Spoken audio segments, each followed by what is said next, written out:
Hello and welcome to the FAW Women's Cup semi-final draw here in Cardiff. To do the draw with us today, on my left the Wales team manager Jarmo Matakainen, and on my right the chairman of the FAW Domestic Committee, Mr. John Harris. There are 4 balls to go into the velvet bag this morning. Number 1 is Cardiff City Ladies, number 2 is Cardiff Met Ladies, number 3 is Wrexham Ladies, and number 4 is PILCS.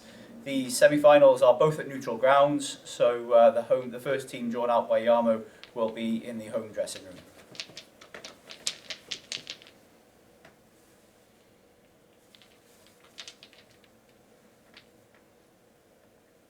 Number 4, it's PILCS. PILCS. Number 1. Number 1 is Cardiff City Ladies.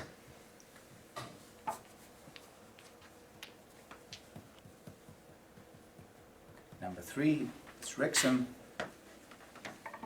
And number 2. And number 2 is Cardiff Met Ladies. So just to recap, it's PILCS versus Cardiff City Ladies and Cardiff Met Ladies versus Wrexham Ladies. And those ties are to be played on Sunday the 17th of February.